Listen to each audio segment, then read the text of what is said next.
I shouldn't have been at that funeral. The moment I stepped into the cathedral, every eye turned toward me like I'd desecrated sacred ground. But my daughter needed medicine, and the envelope of cash my late landlord promised was supposedly in his office safe. His widow had the combination. I just needed 2 minutes with her after the service. Simple, right? Wrong. Because the man in the front pew, the one in the obsidian suit with shoulders that could carry kingdoms, turned around. His eyes locked onto mine. Gray, cold, calculating. And I knew immediately, I'd just made the biggest mistake of my life. You don't belong here. His voice sliced through the organ music as everyone filed out. I clutched my worn purse tighter, acutely aware of how my discount store dress looked among the designer funeral attire. I need to speak with Mrs. Calabrese about the money my uncle owed you? He stood, and God, he was tall. Funny. I have all his financial records. Your name isn't anywhere. My blood ran cold. It was a private arrangement. I cleaned his rental properties for, you clean nothing. He stepped closer, and I caught the scent of expensive cologne and danger. But you are going to tell me why you're really here. After we attend to my uncle's burial. His hand wrapped around my elbow like a vice. The cemetery stretched before us like a field of stone. He never released my arm, guiding me through the crowd with possessive certainty. Other men in dark suits flanked us, guards, I realized with mounting terror. Please, I need to get home. My daughter has a babysitter, I assume? He glanced down, his jaw carved from granite. Mr. Calabrese, I don't know what you think, but I'm just Dominic. His name dropped between us like a grenade. And you're Emma Russo, 27. Widowed 3 years ago. Daughter, Sophia, age 5. Leukemia. My knees buckled. How did he know? The treatment costs are crushing you, he continued, unmoved by my shock. Which is why you're desperate. You had me investigated? Fury replaced fear, heating my cheeks. In the last 20 minutes? I had you investigated the moment you walked through those cathedral doors. Dominic's lips curved into something that wasn't quite a smile. I have people. They're efficient. We reached the graveside, but he positioned me directly beside him, not releasing my arm. Mourner stared. Whispered. Let me go, I hissed. After. After what? After you tell me the truth. His thumb traced a circle on my inner elbow, a gesture that felt far too intimate for a threat. My uncle was murdered, Emma. Poisoned. And you were the last person to see him alive. The world tilted. What? No. I found him already. I clamped my mouth shut, but the damage was done. Dominic's eyes flashed with predatory satisfaction. Already dead? Interesting. You didn't mention finding a body before. The priest's voice droned on, but all I could hear was my own racing heartbeat. I'd walked into a nightmare. That morning, I'd gone to collect my payment and found Mr. Calabrese slumped over his desk, foam at his lips. I'd panicked and run. Called 911 anonymously. And now the dead man's nephew, clearly someone important, someone dangerous, thought I was involved. I didn't kill anyone, I breathed. Then why did you run? Because I have a daughter who needs me. His expression didn't soften. If anything, it hardened into something glacial. A daughter who won't have a mother if you end up in prison for murder. The funeral concluded, and Dominic finally released me, only to gesture toward a black SUV with tinted windows. Get in. Absolutely not. It wasn't a request. 2 of his guards moved closer. I thought of Sophia, waiting at Mrs. Chen's apartment, probably watching cartoons and asking when mommy would be home. I thought of her pale face, her thinning hair, her brave smile that broke my heart daily. And I thought of dying in some abandoned warehouse because I'd been in the wrong place at the worst possible time. If I go with you, I said carefully, what happens? Dominic studied me like I was a puzzle. That depends entirely on what you tell me. The SUV's leather interior smelled like money I'd never touch. Dominic sat across from me, his long legs taking up space with careless dominance. Talk. So I did. I told him everything, the cleaning jobs, Mr. Calabrese's kind eyes and generous tips, how he'd promised to help with Sophia's medical bills. How I'd found him dead that morning, how terror had seized me because nobody would believe the poor single mother hadn't done something terrible for money. I just wanted the envelope he'd mentioned, I finished, my voice cracking. $5,000. It would cover 2 months of treatment. Dominic was quiet for a long moment. Then, my uncle was worth $40 million. My jaw dropped. He gave hundreds to homeless people every week. Paid strangers' hospital bills anonymously. And he was going to give you $5,000? Dominic leaned forward, elbows on his knees, that intense gaze pinning me in place.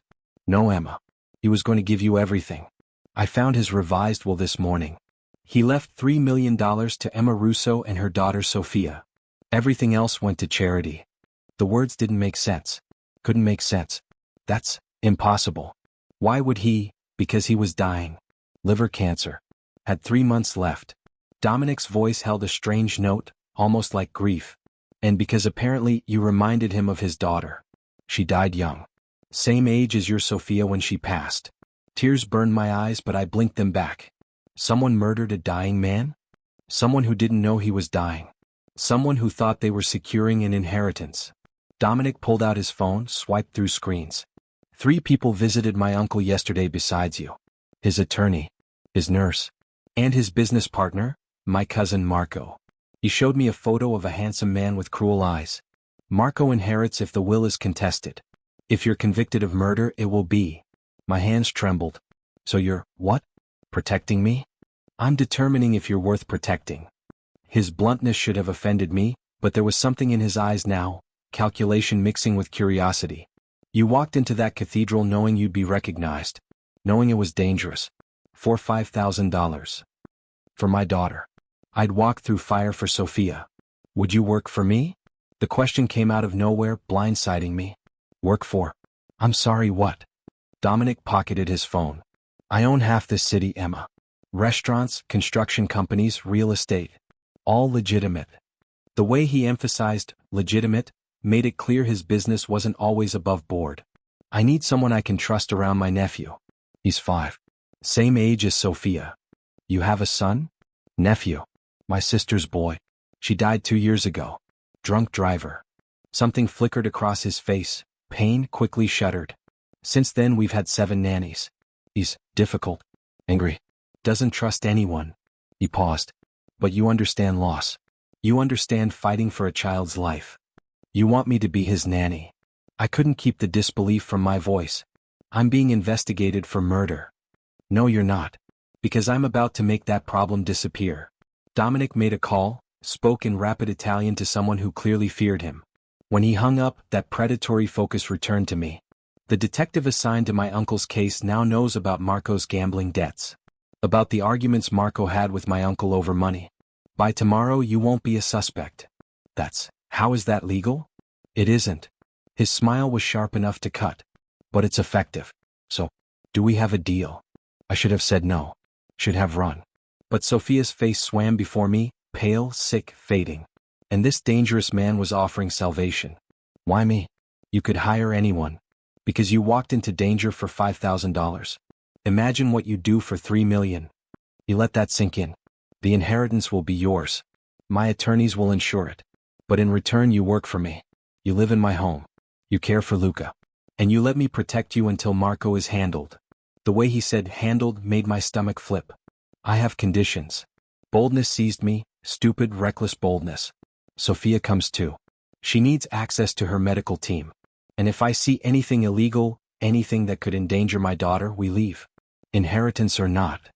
For the first time Dominic smiled. Really smiled. And God help me, it was devastating. Brave little thing, aren't you? He extended his hand.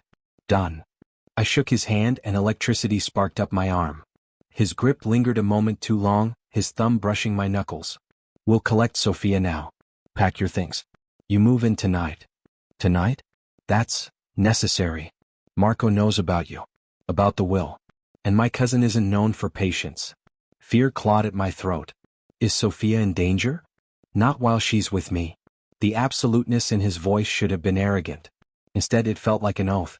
No one touches what's mine, Emma. And as of 10 minutes ago? You're mine. The possessiveness in those words should have terrified me. Should have sent me running. Instead, my traitorous heart skipped a beat, and I wondered what I'd just agreed to.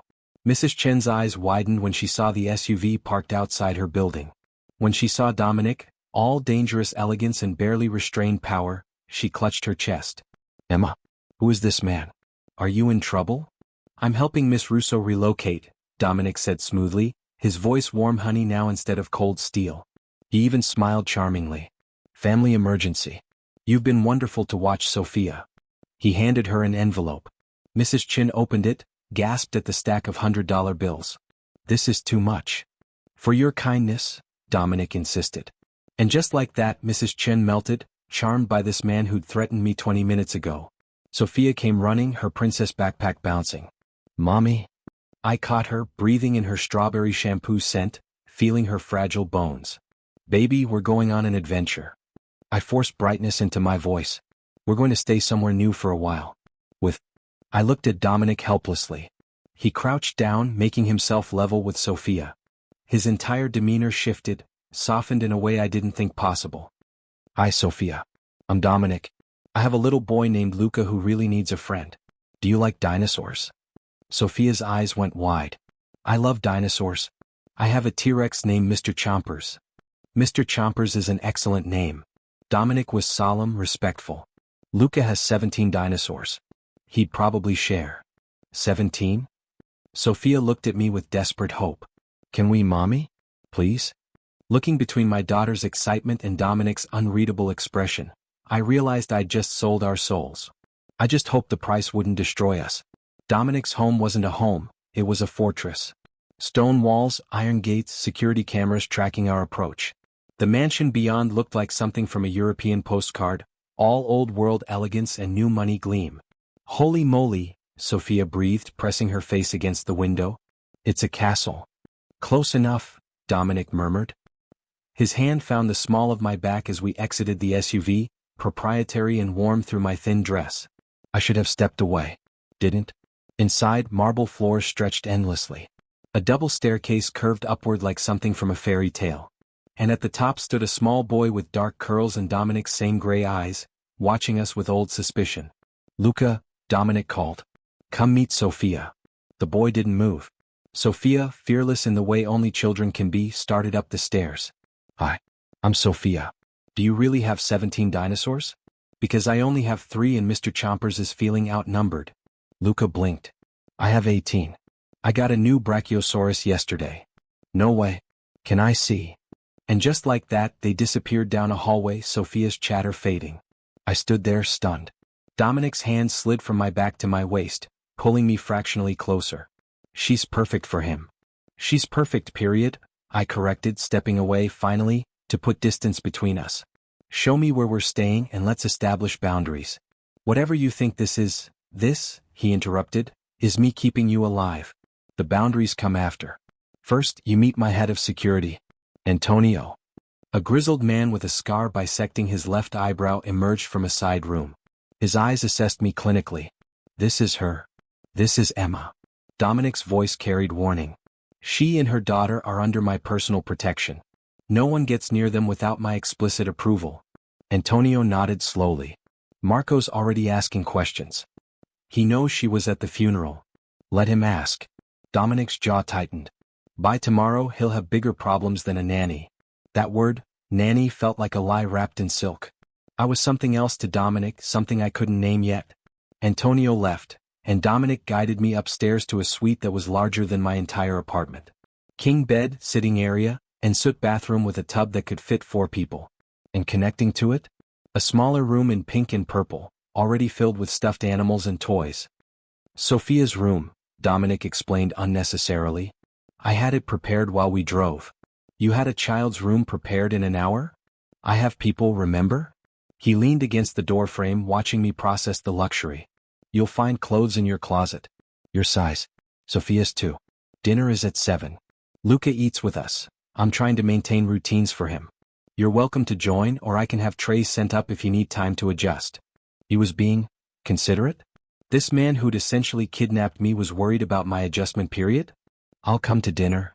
I crossed my arms. But we need to talk about expectations. What exactly does being Luca's nanny entail?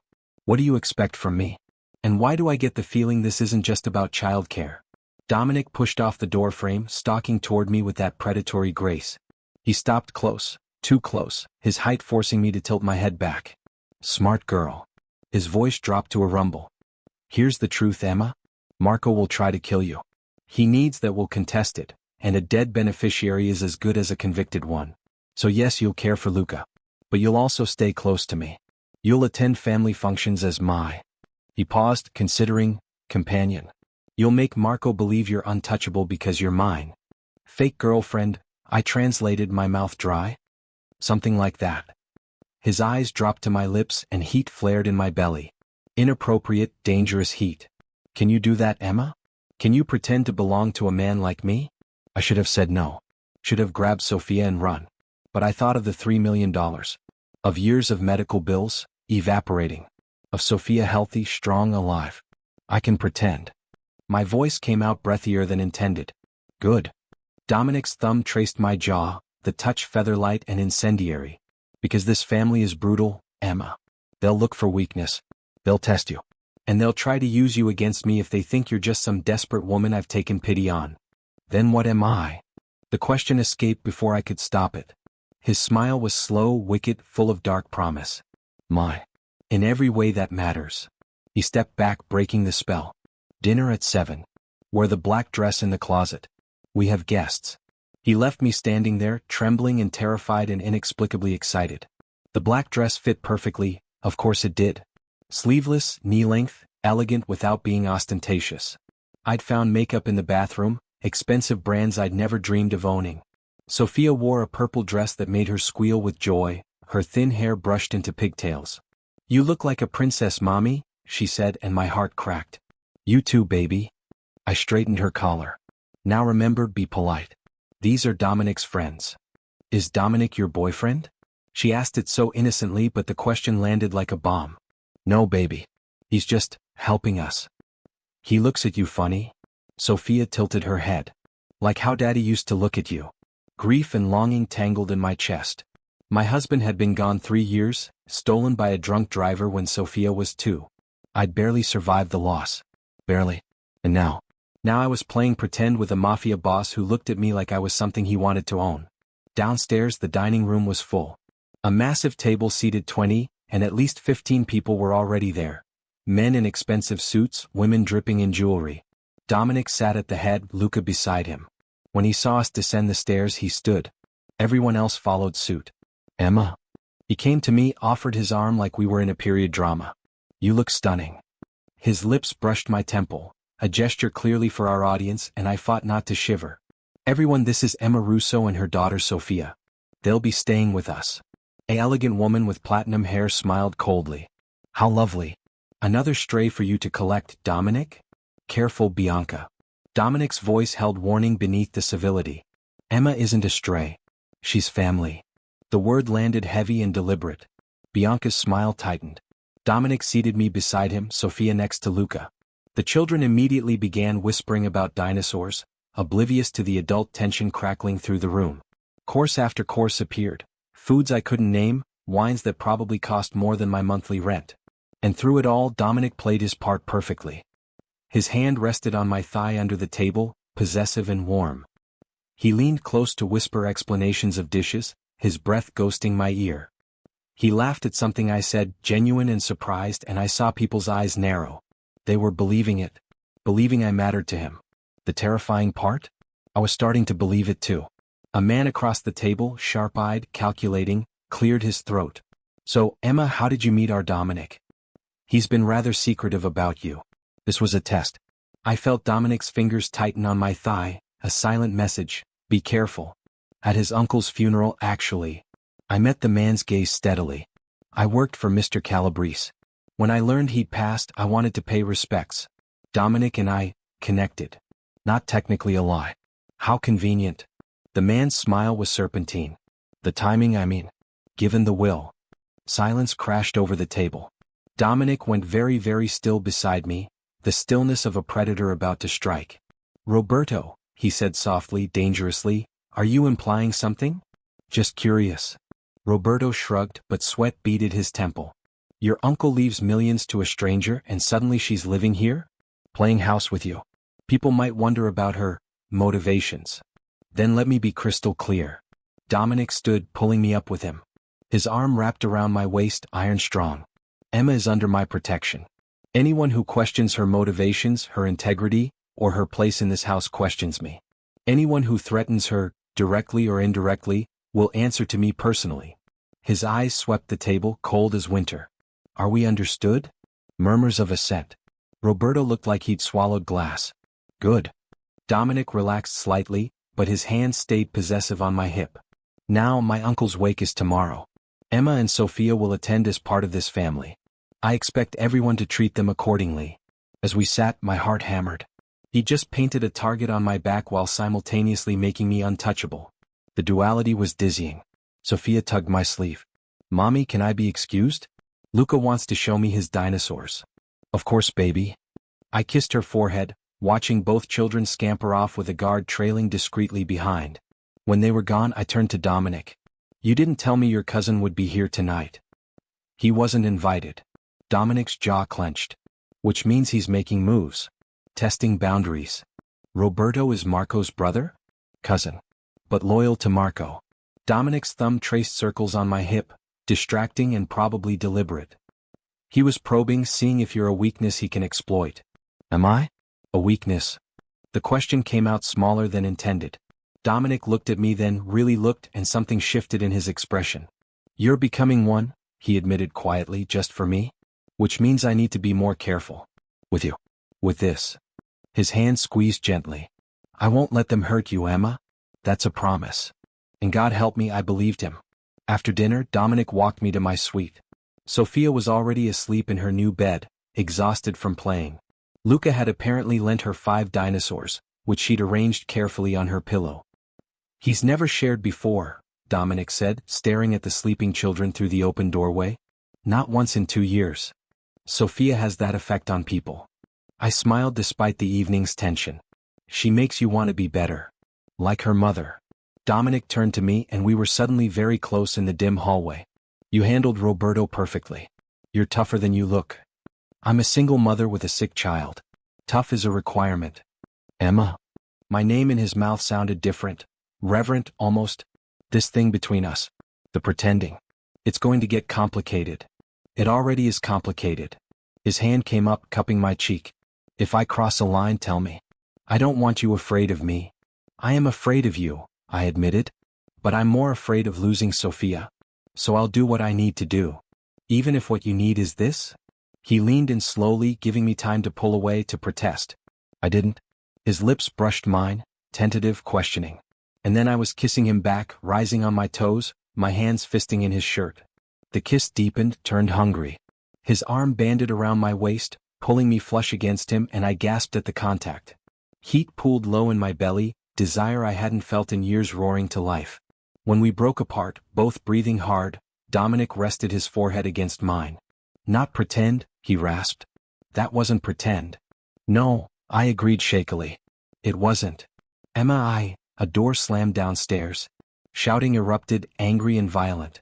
Dominic immediately pushed me behind him, his entire body coiled for violence. Stay here. Lock the door. He was gone before I could respond, moving with lethal speed. I stood frozen, my lips still tingling from his kiss, terror clawing at my chest. More shouting. A crash. And then silence. Horrible, empty silence. I crept to Sophia's room, locked both doors, and pulled out my phone with shaking hands. No contacts. No one to call. I was utterly dependent on a man I barely knew, in a world I didn't understand. The minutes crawled by like hours. Then a soft knock.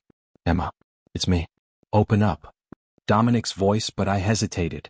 Tell me something only you would know, I called through the door. Pause. Then, you taste like hope. Let me in. My hands shook as I unlocked the door. Dominic slipped inside, blood on his knuckles, his shirt torn. I grabbed his hands immediately. You're hurt. Not my blood. He pulled me close, breathing me in like oxygen.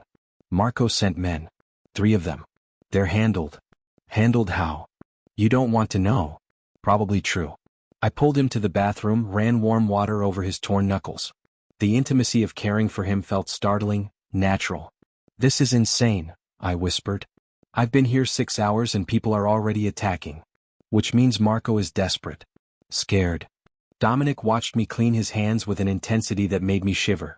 Scared men make mistakes. He just revealed his hand too early. Now I can move against him. How? I have evidence of his embezzlement. Of bribes he paid to city officials. Of worse things. Dominic's voice was cold calculation now. By the end of the week, Marco will be in federal custody or dead. Dead? I dropped his hand. You're going to kill him? If necessary. No hesitation. No remorse. He tried to kill you tonight, Emma. He'll try again. I won't allow that. The certainty in his voice should have repulsed me. Instead, it kindled something dark and grateful in my chest. Dominic, I don't know how to do this. Be in this world. Be what you need. You're already doing it. He pulled me between his legs where he sat on the bathroom counter, his hands settling on my hips. You're brave and smart and you don't break. That's all I need. And after? When Marco's gone and the will is settled. What happens to us? The question hung between us, heavy with possibility. Dominic's thumb traced my bottom lip, his gray eyes molten. That depends. Can you love a man like me? The question stole my breath. I don't even know you. You know enough. His hands tightened on my hips. You know I'd burn the world down to keep you safe. You know I'd give Sophia every medical treatment available, every chance at life. You know when I kiss you it's real. He proved it, capturing my lips again, and this time the kiss was devastating. Claiming. Promising things I was terrified to want. When he pulled back I was dizzy. Stay, he breathed against my mouth. Not just until Marco is handled. Stay. Build a life here. With me. With Luca and Sophia. Let me take care of you. Dominic, I know it's fast. I know it's crazy. His forehead pressed to mine. But I've spent 2 years in the dark and you walked into my life and brought light. Don't take it away. Please. How could I resist that? This powerful, dangerous man pleading with me like I held his salvation? One condition, I managed. Anything. You let Sophia and me in completely. No more secrets. No more walls. If we do this, we're a family. Real. Not just for show. Dominic's smile was sunrise bright. Deal. He kissed me again, sealing the promise, and I let myself fall into it. Into him. Into this impossible, dangerous new life. That night, after Dominic left, I lay in the enormous bed and thought about how much had changed in 12 hours. This morning I'd been desperate and alone, fighting for scraps. Tonight I was protected by one of the most powerful men in the city. Tomorrow I'd face his world as his equal, his partner. It was terrifying. But for the first time in 3 years I felt hope. The next week blurred past in a whirlwind. Marco was arrested on federal charges: fraud, embezzlement, conspiracy. Dominic's evidence was irrefutable, his lawyers ruthless. The will went through without contest. $3 million landed in my bank account, and I cried for an hour straight. Sophia started treatment at the best pediatric oncology center in the country. Specialists Dominic knew personally. Experimental therapies insurance would never cover. And she responded. Color returned to her cheeks. Her energy rebounded. She laughed more, played longer, lived harder. The prognosis is excellent, her doctor told me, and I collapsed in Dominic's arms from sheer relief. At home, because it was home now, life settled into beautiful chaos. Sophia and Luca were inseparable, 2 wounded children healing together. Dominic was patient and kind with them, strict when needed but endlessly loving. Watching him with the kids cracked my heart open. And with me? He was everything. Protective without being controlling. Passionate without being pushy. He courted me properly, dates at expensive restaurants, walks through private gardens, quiet nights watching movies while the kids slept. He made me laugh. Made me feel cherished. Made me remember I was more than just a mother fighting to survive. I love you, he told me one night, 2 months after that funeral. We were on his terrace, the city glittering below, his arms around me. I know it's fast, but I love you, Emma. You and Sophia. You're my family. Tears spilled down my cheeks. I love you too. So much it terrifies me. Don't be terrified. He turned me in his arms, gray eyes blazing with emotion. Be brave. Be mine. Marry me. He produced a ring, stunning, perfect, and my breath caught. Marry you? Make it official. Adopt Luca together. Give the kids siblings if you want. Build a life. His voice cracked slightly. I've been alone so long, Emma. Don't make me go back to that. Say yes. Yes. The word burst out, joy and love and certainty flooding through me. Yes, yes, yes. Dominic swept me into his arms, spinning me around, and I laughed until I cried.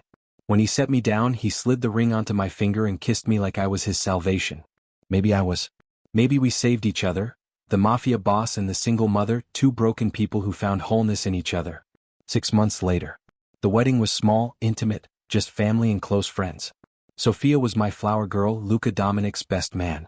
They took their jobs very seriously, walking down the aisle with solemn concentration before breaking into giggles. When I joined Dominic at the altar, his eyes shone with unshed tears. "You're beautiful," he whispered. "You're everything," I whispered back. We said our vows in the garden where he'd first told me he loved me, surrounded by people who'd become our family. And when the priest said, "You may kiss your bride," Dominic did, thoroughly, tenderly, with a promise of forever in every touch. Later, at the reception, Sophia pulled on my dress.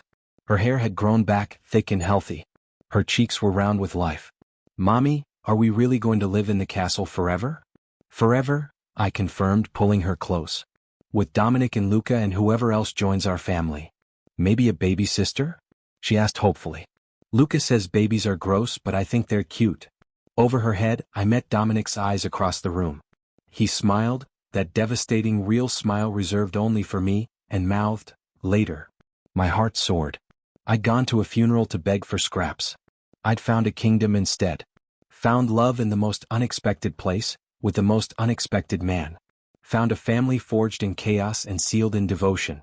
"Yeah, baby," I told Sophia, holding her tight. "Maybe a baby sister. Or brother. We'll see." Because we had time now. Time and love and a future that stretched before us, bright with possibility. And it all started because I'd been brave enough to walk into that cathedral. Desperate enough to catch a mafia boss's attention. Lucky enough to win his heart. Looking at Dominic now, my husband, my partner, my love, I knew I'd do it all again. Every terrifying moment. Every dangerous choice. Because this life, this family, this love, it was worth everything.